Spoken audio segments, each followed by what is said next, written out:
Like, what is this? How are trees allowed to grow on the runway, man? Come on!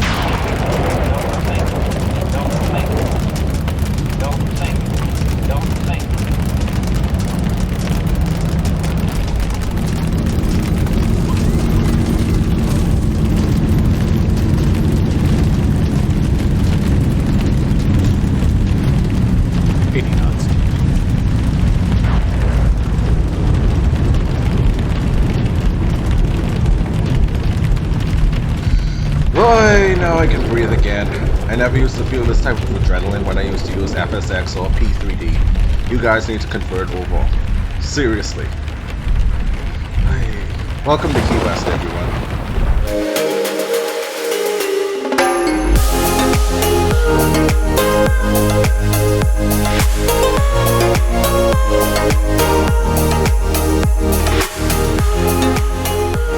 Hello everyone, and welcome back to another stress-filled episode of Flying with cameronmd80. It's been about 6 months since we last went flying, but then again, you guys remember how the last flight ended, right?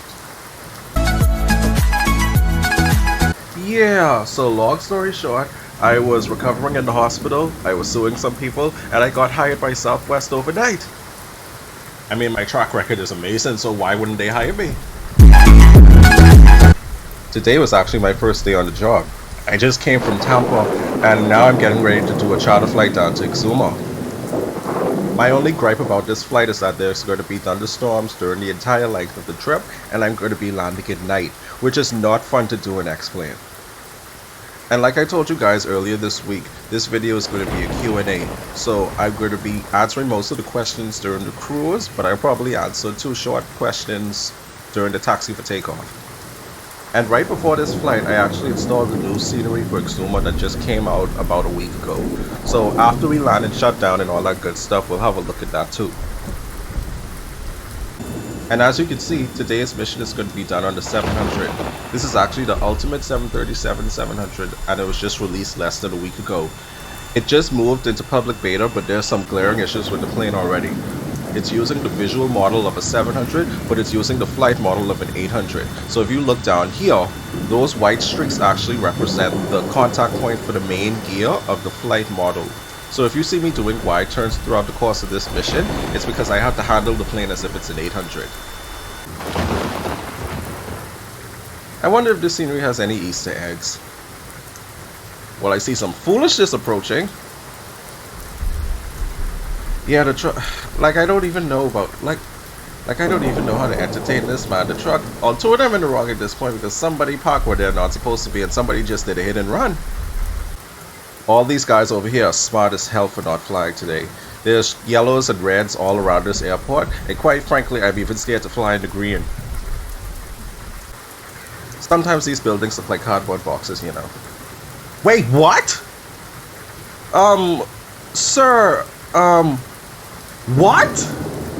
And as usual, I don't want anything to do with ATC, but hold up, what's that over there? Oh, balloons!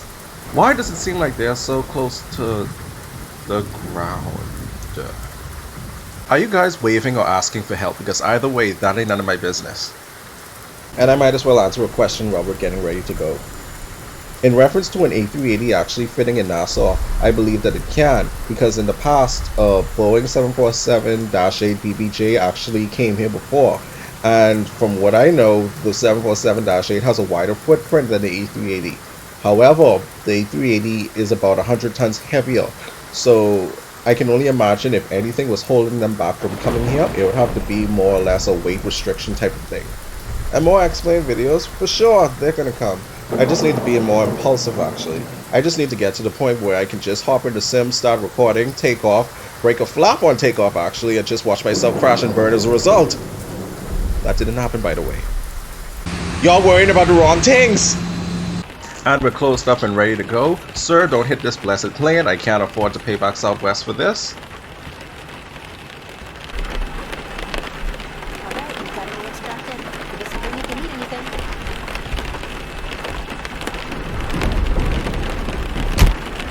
Boy, it's day 1 and I already need a vacation.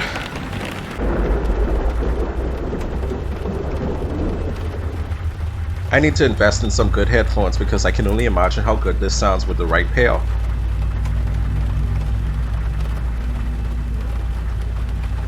Alright, and we're moving. Time to answer another question.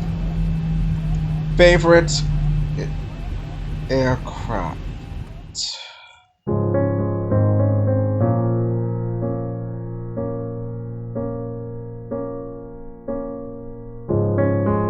And I have opinions about other airlines from around the world, but I think it's only fair to base my answer off of airlines that I've flown on, and that would have to be JetBlue.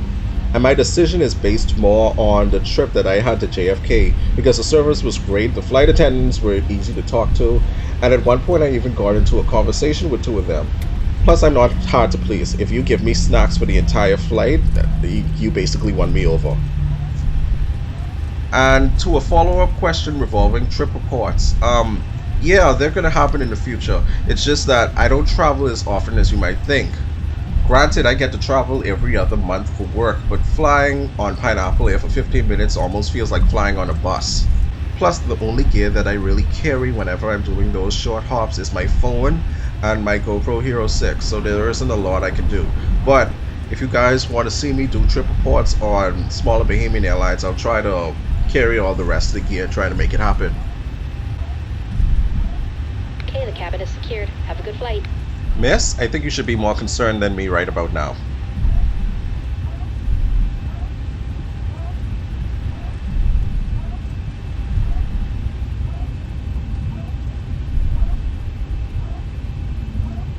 Oh, and this is also a good time to show the issue that I have with the flight model. Remember that I said I had to make wide turns? I'm gonna do a wide turn on the runway, and I'm still gonna probably fall short of the center line.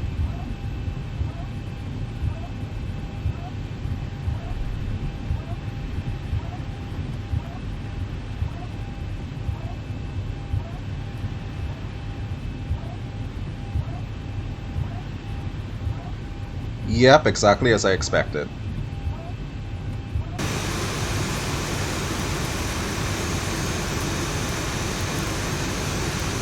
And this is where I'm going to go quiet and focus on not dying. I'll talk to you guys in a bit.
And as you can see, we made it out alive.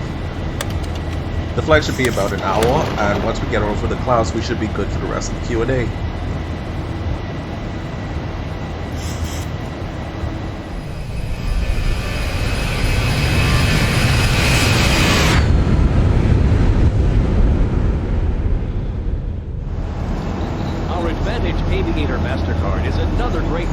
Miss Flight Attendant, this is not American. Why is this playing? Such as your first check bag free.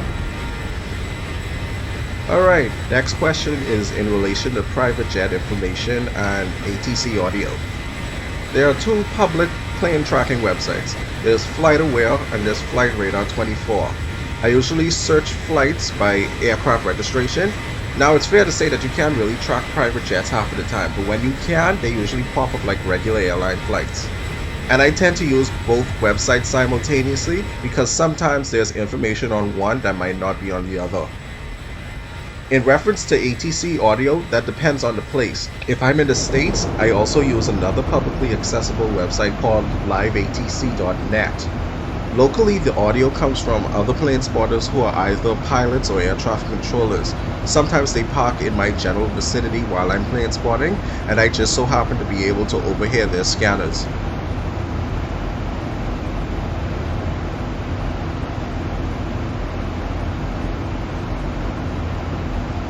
Another question, are you interested in becoming a pilot? Yes, I am, and hopefully it will happen very soon. Many people end up getting involved in other things before realizing their dreams, and that's basically what's happening to me right now. But don't worry, it's gonna happen soon. Okay, next question. What got me into plane spotting, and what is my favorite thing about planes? Well, from a young age, like around 4 or 5, my parents used to go on Sunday drives and they used to take me with them.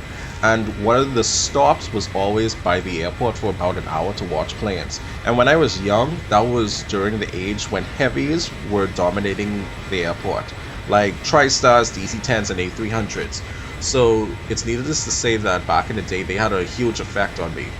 Now to answer your next question at the same time, I think what got me into plane spotting was my sheer fascination. And people like to take pictures of things that they're fascinated by. I think my fascination stems more or less from the fact that planes can fly. Nowadays we have planes that can take off with over £1 million on board, and I find that absolutely incredible. Okay, I'm assuming you're asking what do you need to become a plane spotter? And not a lot really. All you need is something better than a cell phone camera, I'll tell you that. I don't exactly like to tell people what type of camera to go for, but since I started plane spotting, I mainly used super zoom bridge cameras. The first camera that I used was a Sony HX200V, and nowadays you could probably pick up one for $200, and it really did a good job for me when I first started plane spotting. I think equipment wise, all you need is a good camera, but otherwise all you need is a keen eye and being very aware of your surroundings. At least those are the two things that really stand out that I apply when I'm plane spotting. And you also have to be very determined as well, because aviation is quite unpredictable. Sometimes flights might not arrive at the park when you're expecting them to, and sometimes you might miss the one plane that you went out to the airport for altogether. But you can't really let those type of things discourage you, because next time you go out there you might probably catch something that's even better. But yeah. Alright, now my thoughts on the MAX. I really won't get into any finger pointing or the political aspect of things, but in reference to if I trust flying on a MAX when it re-enters service, my answer would be yes. I mean, it's really unfortunate that it took 2 major accidents for Boeing to get their act together with the MAX. But when you think about the statistics of being more likely to die in a car crash or all those other random things, flying in general is still the safest way to travel. At least for me, I don't necessarily see it fair not trusting the MAX, because I know of planes that had really bad track records. I still trust the MD-80 with my life, and every now and again I remember Flight 261. A lot of people can probably recall 1 or 2 incidences that the DC-10s were in. And I mean, even nowadays, ATRs are still getting flack for acting stupid in icing conditions. Oh, that also reminds me, people already forgot about the battery fire issues that initially plagued the Dreamliners. And that goes to my other point about when it comes to public perception. I think things are going to go back to normal, not because people are less fearful of the MAX, but I think it's more or less going to be because people forget a lot about this over time. The average passenger just wants to get from point A to point B, and in the process of this, they probably could care less about the plane that they end up on. Hell, they practically can't even tell the difference if they ended up on a 737 or an Airbus A320. For the time being, I think it's fair to say that Airbus is going to get a lot of attention, but I honestly don't know how much of an impact the MAX will have on Boeing over time. That's all I have to say. And now we have a really good question in relation to LPIA not getting a lot of long-haul services. This question is always on my mind as well, because in some ways, lack of long-haul flights to Nassau doesn't really make any sense. I mean, there might be a lot of reasons, but one reason that comes to mind is marketing. Specifically, I think it has to do with the government only focusing on bringing in Americans and Canadians. It seems as if most of their advertising efforts are focused in those two nations. And most hotel rooms are usually filled by Americans and Canadians. Now granted, in the past we had a lot of long-haul service attempts, I like to say, because it seems as if all of them flopped. We had airlines like Virgin Atlantic doing stops between here and London, and that turned into a flop. And even recently we had Condor doing runs from Germany. They attempted this multiple times actually, and it seems like even that was a flop. I think it's just a situation where they ask a foreign airline to start flying here without any incentive to actually get the people to want to fly here. Because every now and again I think about the ads that happen at the Super Bowl for the Bahamas, and when I think about the amount of effort the government puts into making things like that happen, I don't necessarily remember this same effort happening in other foreign countries.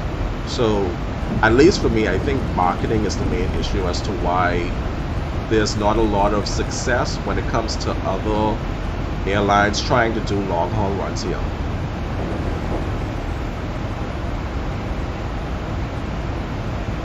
And now we reach the top of the descent. My blood pressure is probably going to start rising for the rest of this video.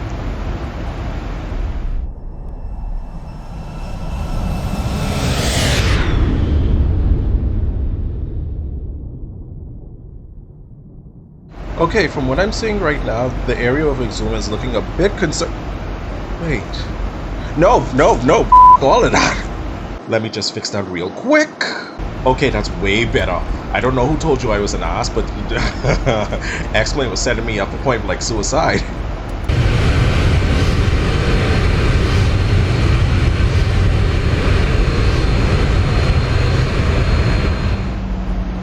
So in FSX and P3D, I don't exactly remember the default weather system to be really intimidating. I remember the first time I flew into a thunderstorm in X-Plane, and I didn't fly into a red cloud, I flew into a yellow cloud. And I kid you not, 10 seconds into flying into the cloud, the wings broke off and that was the end of me. Mother Nature, we didn't sign up for any hail, so you need to stop your crap. I think this is foreshadowing of the stress I'm going to feel in the next few minutes. And Exuma is in sight, so let's be optimistic and hope that the runway is visible from early on. Optimism went straight out the window because I feel like I'm about to follow the sky. I'm doing all these S-turns to try and find a break in the clouds and nothing is working! And this is what anxiety looks like. I'm about 1,000 feet above the ground and I can't see anything. Man, I found a stupid twat. Let's get this over with. Mother Nature is trying to take me out at this point.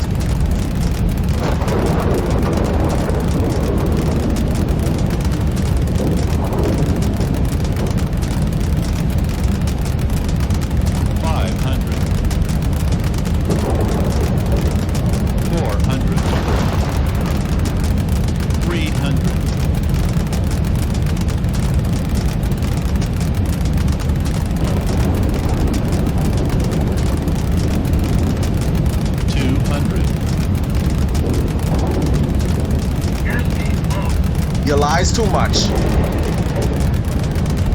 100.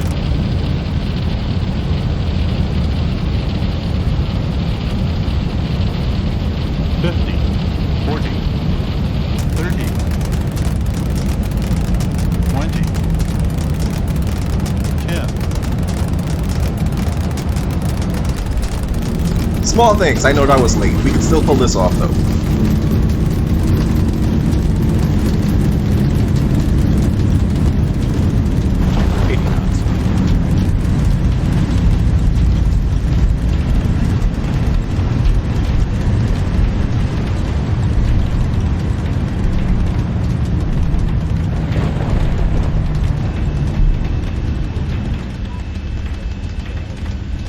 Please remain seated with your seatbelt fastened until the seatbelt sign is turned off. And keep the aisles clear of all carry-on items. Take a moment to check your seat back pocket for any personal items, like tablets and cell phones. Oy. This was my first time landing at night in a thunderstorm. Please don't ask me to do this again anytime soon. I would have went around, but I flew into this airport several times in the past, and once I land before the turn off, I'm usually good.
I was really hoping that Western Air was still on the ground so I could watch them suffer on departure.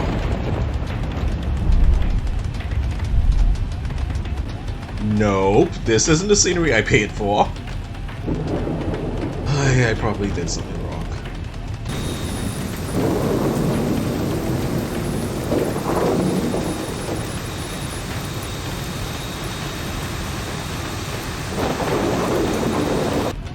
Beginning shutdown procedures.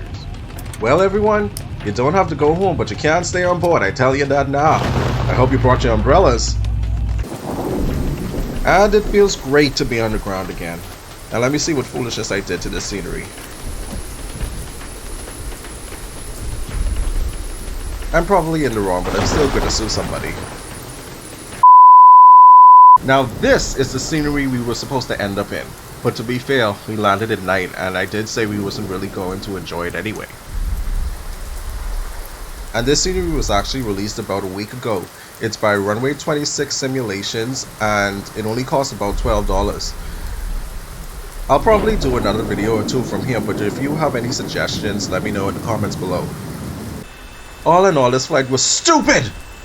But I can't lie, it was fun too. I had a good time answering your questions, and I hope you guys enjoyed the flight as well. I'll see you guys next time, and hopefully next time is a week or two rather than several months. Take care everyone.